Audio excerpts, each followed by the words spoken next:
میرے دوستو، انسان کو کل عقل بھی مل جائے تو پھر بھی اللہ کی حکمت کا وہ احاطہ نہیں کر سکتا۔ رب کریم کو زیادہ پتہ ہے کہ ہمارے لیے کون سی چیز بہتر ہے اور کون سی چیز ہمارے لیے نقصان کا باعث ہے۔ اللہ تبارک و تعالی کی حکمت یہ چاہتی ہے کہ میرے بندے پریشان نہ ہوں۔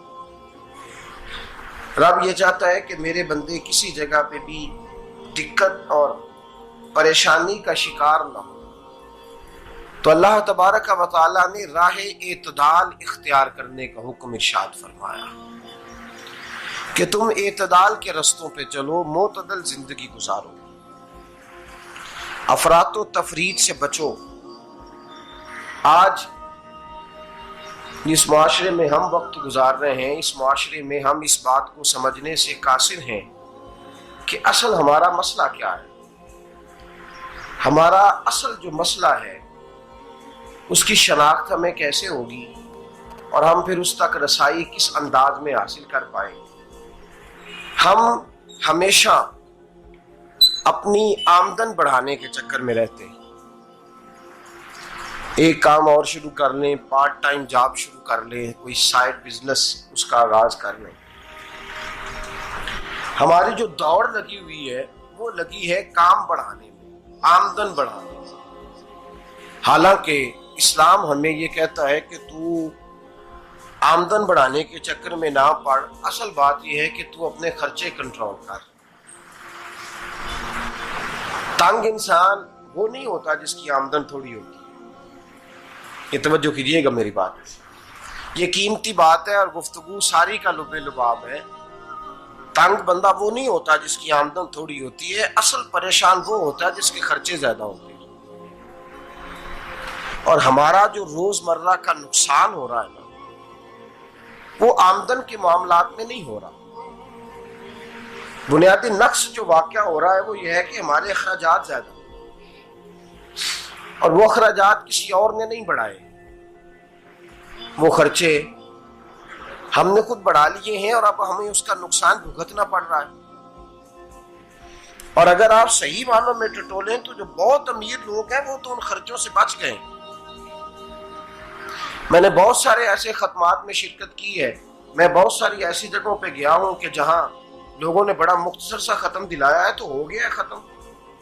ختم کے معاملے میں کب کسی نے پابندی لگائی ہے کہ اس میں 200 آدمی شریک ہوگا تو تب یہ سال ثواب صحیح ہو سکے گا؟ کون کہتا ہے؟ یا شادی کے موقع پر اگر سارے بہن بھائیوں کو نہ بلایا گیا تو میری شادی پایہ تکمیل تک نہیں پہنچے گی، اس میں برکت نہیں ہوگی، یہ کس نے فتویٰ دیا ہے؟ معتدل زندگی کا اسلام حکم دیتا ہے۔ میں پڑھ رہا تھا کہ ایک بہت بڑا صدر ہے، غالباً سوڈان کے صدر کی بات ہو رہی تھی، تو اپنے بیٹے کی بارات لے کے گیا تو 4 لوگ گئے ہیں بارات، اور 15 لوگوں کا اس نے اہتمام کیا اپنے گھر میں کھانا کھانے کا۔ تو کیا شادی ہو گئی کہ رک گئی؟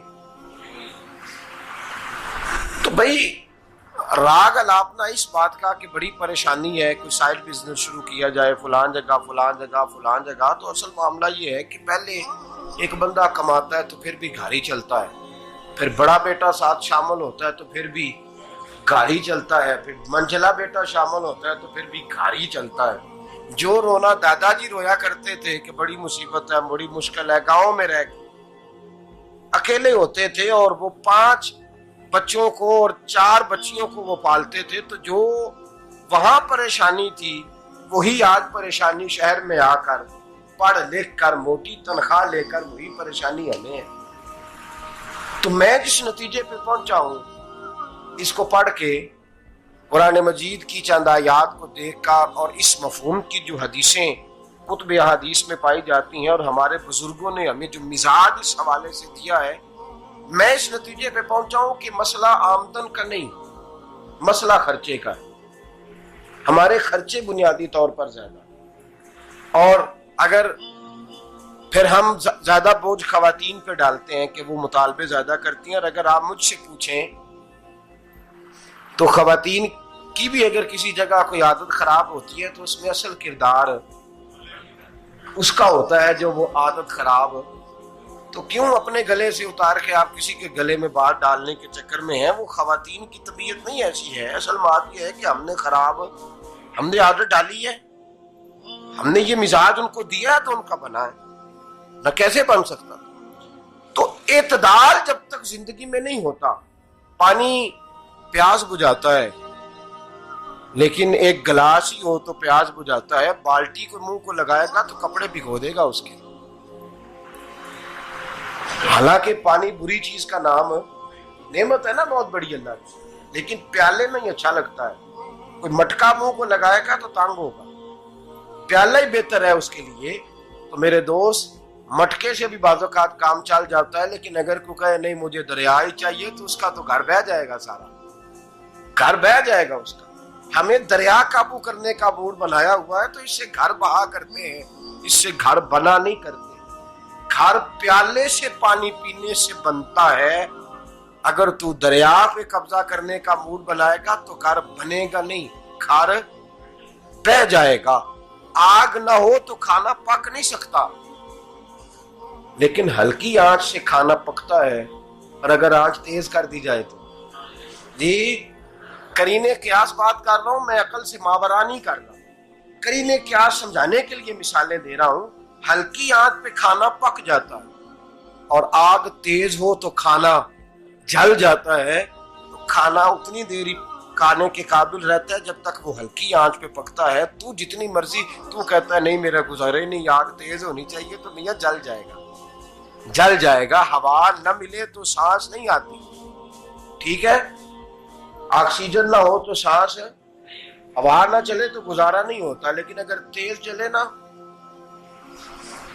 اگر تیز جلے تو تیز چلے تو آندھی اور طوفان بن جائے تو چھتیں گرا دیتی ہے، جانیں لے لیتی ہے. ہم ہیں طوفان کے چکر میں، ہم ہیں دریا کے چکر میں، ہم ہیں بڑے لاؤ کے چکر میں. تو میاں ہلکی آنچ ہی اچھی ہے، یاد رکھ. اور ایک گلاس پانی کا اعتدال سے ملتا رہے تو وہی ملتا رہے، ضرورت کے وقت وہی بہتر ہے.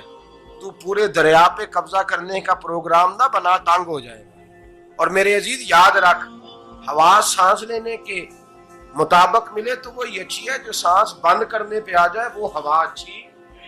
ہم نے چکر چلا لیا ہے کہ زیادہ پیسہ، راتوں رات پیسہ، لمبا پیسہ، یہ پلاٹ بھی میرا، وہ پلاٹ بھی میرا، گجرانوالا بھی، گجرات بھی، لالا موسیٰ کھاری اور پنڈی تک جہاں میں جاؤں میرے نام کی تختیاں لگی ہوئی ہونی چاہیے.